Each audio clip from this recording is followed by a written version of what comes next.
Olá, épicos! No programa de hoje nós vamos ver quadrinistas, ilustradores e escritores que passaram por aqui em 2017. Uma galera com cada trabalho legal que com certeza vai voltar para mostrar mais lançamentos. Roda aí, editor!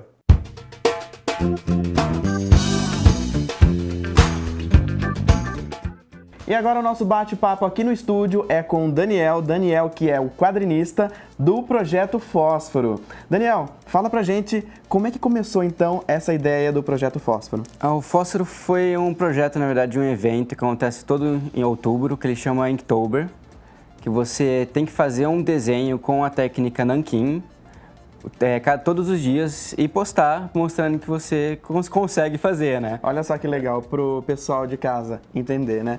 Para quem é youtuber, eles fazem vlogs no mês de abril e agosto, o Veda, né? Então eles fazem vlogs um por dia. E para quem é quadrinista e ilustrador, é um desenho ou uma página por dia? Isso, um desenho na técnica Nankin por dia. E aí você foi criando então, né, o personagem, a história uma vez por dia? Uma vez por dia. Eu tinha planejado antes, lógico, né? Que um quadrinho você tem que planejar um pouco antes. Certo. Eu já tinha criado o personagem, a cidade e o que ele ia fazer. Aí chegou no mês de outubro, eu só coloquei pra fazer e fui. E qual que é a história? A história é de um personagem que é o Fósforo, né? Que ele literalmente é um fósforo. Que ele é um pouquinho carrancudo, então ele mora sozinho. Só que tem uma cidade que é a cidade dele também, né? E tem uma torre com uma luz. E lá mora o amigo dele, que é o Gol Fantasma. Só que durante esse período, a luz some, a luz é importante para a cidade, que mantém eles seguros, pacíficos, essas coisas. E começa a transformar as pessoas em monstros indomáveis. E o Gol foge para pedir ajuda para o seu amigo Fósforo, para eles retomarem a luz e salvarem a cidade. E toda a sua referência aqui, que nem você já adiantou, foi do Tim Burton? Foi do Tim Burton. E o que você pode falar daqui, né, que o pessoal vai olhar e falar assim, isso é Tim Burton mesmo? Eu acho que mais as casas pontudas e um pouquinho... É uma mistura de terror com fofinho, assim. Que é terror, assim, mas ele é fofinho. E ele foi todo feito na cor, né? Foi preto e branco? Foi preto e branco. Você pensou em fazer colorido ou não? O projeto casava mais em ser preto e branco? Como ele tem essa temática, assim, esse visual terror, é mais preto e branco mesmo. Tem uma versão com pequenos pontos com cores, só que essa foi uma versão de TCC, que eu aproveitei também, né? Já que estava lá outubro, eu aproveitei. Só que é uma versão só e só aquela. Certo. E aí me fala, você usou qual técnica aqui? Foi a de Nankin com um pincel, que eu usei, pegava papel A4, desenhava inteiro o esboço e depois pegava o pincel, molhava no Nankin e finalizava. E para você conseguir chegar ele no produto final, físico, tá aqui, ó, impresso, foi difícil? Deu um trabalhinho, porque eu tenho que fazer todas as partes, né? Desenhar, diagramar, colocar no computador, mandar para impressão. Você fez tudo sozinho ou contou com a ajuda de alguém? Não, para revisão de texto eu contei com ajuda. Contou com a ajuda? Com a ajuda de 2 pessoas. Certo. E eu queria que você me falasse também, o fato de você ter publicado as páginas antes no Facebook, isso... o material deixa de ser inédito ou não? Não, porque no Facebook não tinha fala, era só as imagens. Tá. Então o pessoal, né, que foi acompanhando todo o processo, hoje ele pode adquirir ou ele pode ver o produto final com fala. Sim. E tem extra? Tem extra, tem 4 páginas extras, para complementar um pouco a história. Dá para adiantar o que tem nesse extra? Não dá não. Não, é spoiler. É spoiler. Tá certo. O Universo Épico já está aqui com o nosso convidado Douglas MCT, ele que é roteirista, escritor e... lenhador. Também lenhador? Lenhador também, se precisar faço café. Douglas, vamos falar um pouquinho então sobre o seu projeto, que é Hansel e Gretel. Isso. Que nada mais é que João e Maria. Então, essa história nada mais é do que uma continuação do conto de João e Maria, né? E eu reinterpreto a história num outro contexto, eu jogo eles num cenário steampunk, né, no final do século retrasado. e dou um novo motivo para eles, né? Que eles têm esse trauma do que acontece na história original, né? Que na história original tem uma bruxa lá e aqui na minha história tem uma interpretaçãozinha de uma velha canibal. E eles sofreram com isso e agora eles querem encontrar essas respostas de por que eles foram abandonados com o pai, que está numa cidade maior, uma metrópole, toda movida a vapor e ferro. E eles estão nessa jornada, e nessa jornada eles acabam encontrando outras figuras de outros contos de fada, como uma interpretação da Chapeuzinho Vermelho, do Gato de Botas, um filho do Peter Pan, e outras figuras que tem aí de fanservice, de easter egg para o leitor ir captando, né, no meio do caminho. E eles acabam se envolvendo com uma corporação que existe nessa cidade, e aí se envolvem numa história maior, enquanto eles buscam o pai, né? Tem esse objetivo. E deixa eu te perguntar, você que foi responsável pelo roteiro, você fazia esboço, né, do quadrinho e mandava para alguém fazer a arte, né, do quadrinho. Como é que foi trabalhar isso, né? Às vezes de conciliar, né, aquilo que você imagina e aquilo que a pessoa colocou no papel. Foi difícil? Foi tranquilo? Olha, eu já vinha de uma experiência com a Turma da Mônica. Eu fiquei 4 anos fazendo roteiros para o Maurício de Souza, isso há mais de 10 anos. E ali eu aprendi melhor a trabalhar nesse sentido, né? Lá os roteiros eram feitos como esboço, né? Você já faz um meio desenhado, dá uma ideia geral de enquadramento, de como vai ficar a disposição da narrativa nas páginas. E quando eu fui fazer o Hansel e Gretel, eu criei toda a ideia e no roteiro eu fiz todo esboçado também. A Rafa de Souza, que é desenhista, ela recebia esse roteiro com esboço e ela também dava a sugestão dela de enquadramento, geralmente muito melhor do que o meu, porque afinal de contas ela é artista, né? É como se fosse um guia, o roteiro ele é um guia, né? E o desenhista, ele dá um tapa final ali, e geralmente às vezes a gente sempre conciliava, discutia por e-mail para achar um consenso, página a página. E aí foi uma longa produção. Não teve problema, né? Não Sintonia teve problema. Total. Sintonia total. Foi uma longa produção, a gente começou em 2011, né? Apesar de ter iniciado em 2009, a produção desse mangá começou em 2011 e a gente finalizou no começo do ano passado, foi quando foi lançado em junho, né? Bom, 2016. já que você já tocou no assunto, aí é claro que eu não posso deixar de perguntar, né? Como é que foi esse período que você trabalhou com o Maurício de Souza? Olha, foi a coisa mais incrível que aconteceu na minha vida, porque eu comecei a ler com 3, 4 anos e comecei a ler com Mônica, né? Eu ia na banca toda semana, comprava um monte de gibi e eu assistia todos os filmes repetidas vezes. Minha mãe cansava de alugar o mesmo VHS todo final de semana. Então era o meu sonho. Eu nunca imaginei que eu pudesse trabalhar nesse sentido, né? Não tinha essa ideia. Em 2004 para 2005, tive um contato lá através do meu tio, que trabalhava na parte de RH da Maurício de Souza, e consegui fazer a ponte para fazer testes. Então eu fiquei fazendo testes, fazendo roteiros e tal, até que um ano depois, em agosto de 2005, foram aprovados 2 roteiros meus, os primeiros, né? E aí eu fui convidado a conhecer o Maurício e o estúdio em outubro daquele ano, né? Inclusive na semana de aniversário do Maurício, que foi quando eu conheci ele, que foi sensacional, assim, foi incrível. É uma figura icônica e extremamente humilde e um mestre, né? Ele é o meu primeiro exemplo, assim, no meio artístico, né? De que caminho seguir. Então eu aprendi muito ali, nesses 4 anos que eu trabalhei com eles. Foi muito legal e foi tudo que eu aprendi, eu sigo realizando aí até hoje, só que com outros gêneros, né? Douglas, e o que o público, né, o leitor, ele pode esperar dessa obra, né, que você fez aqui? Olha, é uma sessão da tarde, mas com umas pitadinhas de terror. É uma aventura para quem gosta de uma porrada, tem bastante porrada, mas também tem humor, né?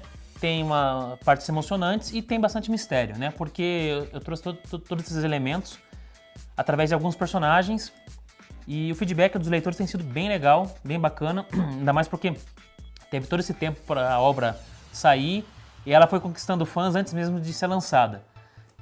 Mas eles podem esperar uma sessão da tarde das boas, assim.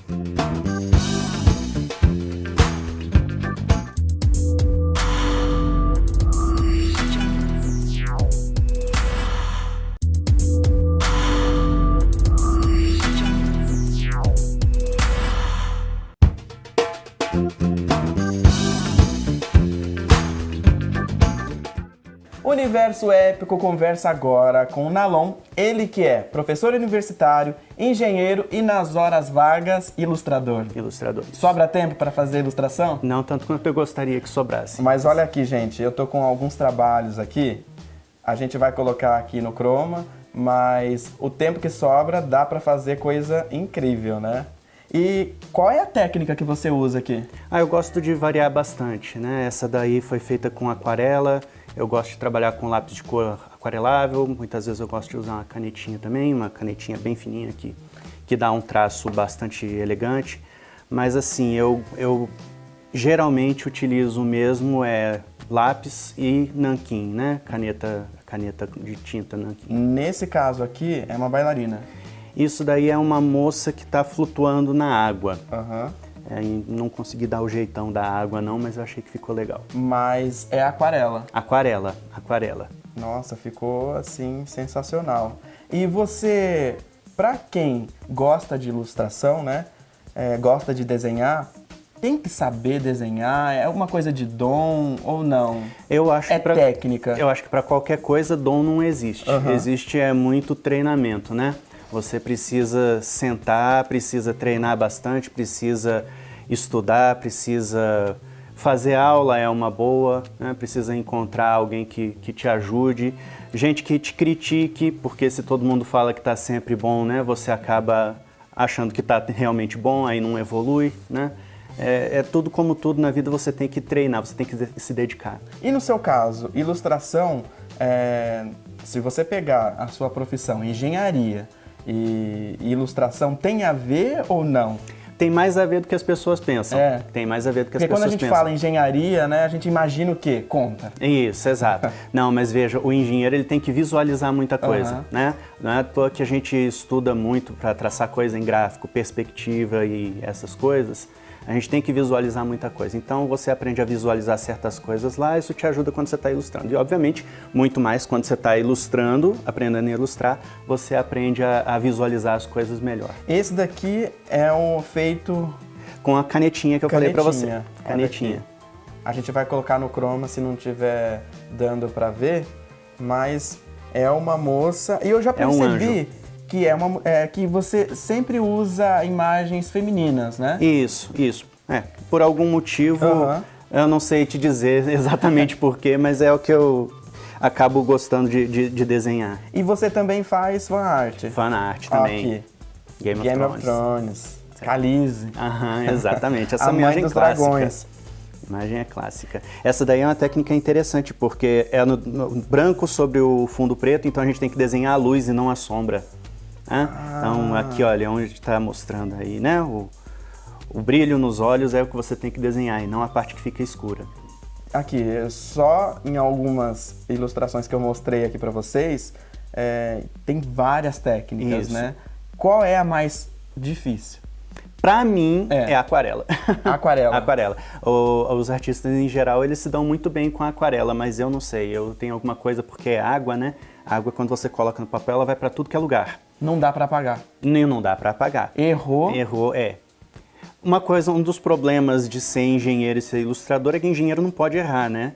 Então, quando eu levo isso pra ilustração, isso me atrapalha um pouco, porque se eu erro, eu acho que não tem mais solução. Aí eu tenho que aprender a juntar essas duas coisas. E por falar em ilustração aqui, tem uma obra que é A Sociedade dos Corvos. A Camila, que é a organizadora desse livro, ela já veio aqui no Universo Épico. Inclusive, se você quiser rever essa entrevista, é só você entrar lá no YouTube da TV Câmara Campinas, vai na playlist do Universo Épico e lá tem essa entrevista.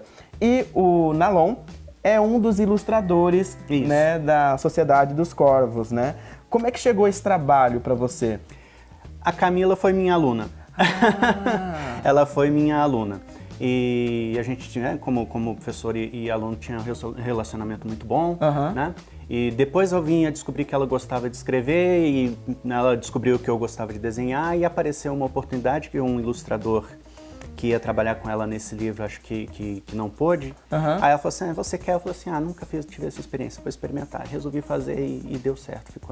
Que legal. E você fez aqui quantas ilustrações? São 4 ilustrações dentro do livro. E é desafiador você... Porque você tem que pegar e ler o conto Isso. e traduzir. Isso. E traduzir. Você tem que compreender o conto, você tem que compreender qual era a intenção do autor, né? Você tem que tentar descobrir qual que é o clima que ele queria dar, porque a sua ilustração tem que refletir o clima do conto e depois colocar isso tudo no papel, né? São vários desafios. Perfeito, porque não é só... É mais você pegar a sua referência, né? De você transpor isso no papel. Não, você tem que pegar a essência do conto. É uma tradução. É uma tradução. Toda tradução... Em imagem. Exatamente. Em e toda imagem. tradução é problemática, porque você tem que saber o que é que o autor quer. E agora o Universo Épico vai conversar com o Tito, ele que está lançando o livro Os Três Suspeitos. É isso O que aí. tem, né, nesse livro aí? O que o público pode esperar, Tito? Então, é um livro composto de 7 contos, tá? O primeiro conto é o carro-chefe, que é Os Três Suspeitos. Eu tenho 6 contos de mistério ou suspense, um tende mais para o romance, mas é um romance meio misterioso e tal. E o último conto do livro já é uma mini novela, ele é mais extenso.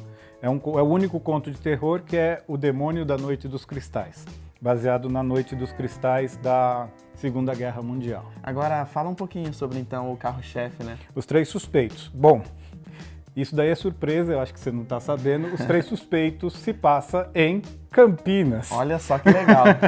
Ele se passa num clube na década de 1930. É a minha personagem principal desses livros, dos meus contos. Eu tenho uma personagem principal para livro e eu tenho uma personagem principal para conto. A personagem principal de conto é tia da personagem principal de livro, né? Então é tudo em família. Tá tudo amarrado. Tá tudo amarrado. E eu gosto de usar muita coisa histórica, coisa tradicional, né? Para você imaginar, é uma senhora centenária, essa personagem, quase centenária. Ela viveu na região de Campinas, ela teoricamente mora numa fazenda fictícia, que eu nunca falo a cidade, mas é Santa Gertrudes, que é aqui do lado, né? E então ela tem tipo 18, 19 anos, ela está num clube literário que não existe, é fictício, aqui no centro de Campinas, lendo um livro, e de repente passa um homem correndo por trás dela e fala: acudam, acudam, tem uma senhora passando mal nessa sala. E ele sai. E aí começa, tinham mais pessoas na sala. Quando eles abrem a porta da sala, é uma sala que tem 2 banheiros, né? Uma antessala antes dos banheiros, e tem 3 pessoas jogando bridge. E a tia foi ao banheiro. E ele entrou para ir ao banheiro, passou pela sala. Quando ele voltou, ele encontrou a tia caída e os 3 parentes dela, que, lógico, aquela tradicional história, são 3 caras que não têm dinheiro e a tia é rica. E eles são os herdeiros. Aí que começa São os 3 suspeitos. o imbróglio. E aí vem o imbróglio, e lógico, a minha personagem, na época ela tá com 20 e poucos anos, nem 20, 18, ela conta os casos que ela resolveu no passado, ela vai e em coisa de 15 minutos ela fala a solução do crime. Agora eu te pergunto o seguinte, o que é mais difícil ou mais fácil? Porque você criou toda essa história na cidade de Campinas. Sim. É mais fácil, então, criar uma cidade fictícia ou, né, colocar a sua história dentro de uma cidade? Porque, assim, o leitor, ele conhece os pontos, Sim. os lugares que você vai citar aí na sua Sim, história, sim. né? Então você tem que ser o mais próximo possível, né? Sim, na verdade o que acontece? Eu tenho toda uma história de passado com Campinas, Jundiaí, Rio Claro, Pindamonhangaba, Taubaté. Então é um vínculo grande e eu frequento as Campinas desde que eu era pequeno, então eu conheço a cidade, né? Então eu sabia até onde eu podia ir nessa ficção, né? Então, para mim, Campinas, eu me senti à vontade de ambientar aqui. A cidade dela, eu nunca falo a cidade da fazenda, porque é uma fazenda da família misturada com outra fazenda da família que eu criei o cenário dela, que é onde mora a tia Burguetinha. Pronto, é o nome da minha personagem principal, tia Burguetinha. E então eu criei, e eu não cito o nome da cidade exatamente para não falar ou Santa Gertrudes ou Pindamonhangaba. Então eu deixo que é uma cidade no interior oeste do estado de São Paulo, mas eu nunca falo o nome da cidade, apesar dela ambientar algumas coisas na própria cidade dela, mas às vezes ela tá ali, ela fala: eu vou para Piracicaba, eu vou para Rio Claro. Ela estava passando férias em Campinas, que é toda a região de influência. Campinas, 1920, está aqui, né? E pra você, né? conto é uma coisa muito mais tranquila de se escrever do que uma história bem mais longa? Apesar de eu ser um escritor prolixo para conto, eu trabalho bem na casa de 18 mil caracteres, até 20 mil caracteres é o meu ambiente confortável. Às vezes a gente é obrigado a se restringir a 6 mil, a 12 mil, dependendo do que a gente quer fazer, né? Mas 12 mil, 18 mil é uma coisa confortável para mim. Os livros, lógico, a gente escreve, eu publiquei na Amazon um livro de 200 e tantas páginas, eu tinha argumento para isso, mas é mais difícil para mim manter um padrão de qualidade, de narrativa num livro, eu sinto mais essa dificuldade. Conto é a minha praia, tanto é que eu nunca tinha escrito conto, eu fui escrever o primeiro conto o ano passado, no começo do ano, e eu acho que o conto deu certo, porque durante o ano foram 7 publicados e eu ganhei um prêmio, então Olha eu só, acho que deu certo no né? conto. E me fala uma coisa, o leitor, né? Ele que está mais acostumado a consumir os livros tradicionais, você sente que há um mercado aí para publicações de conto? Olha, eu acho que tem muita gente escrevendo conto, muita gente escrevendo muita coisa legal. O leitor está pensando agora, hoje em dia, no conto, porque é uma coisa mais rápida, eu acho que tem um acesso melhor, porque o pessoal às vezes fala, não tenho paciência de levar um livro inteiro, mas um conto até que vai. Até porque o conto é uma coisa mais breve para você ler, ele não tem tanta profundidade. Eu pensei seriamente se eu publicava um longa, né, como o livro, ou se eu publicava um livro de contos. E no final, quando o livro de contos estava pronto, eu falei, não, vamos no livro de contos, porque eu queria publicar os contos da Tia Burguetinha, e aí foi. Ponto final no Universo Épico de hoje. Na próxima semana eu volto com muito mais. Tchau!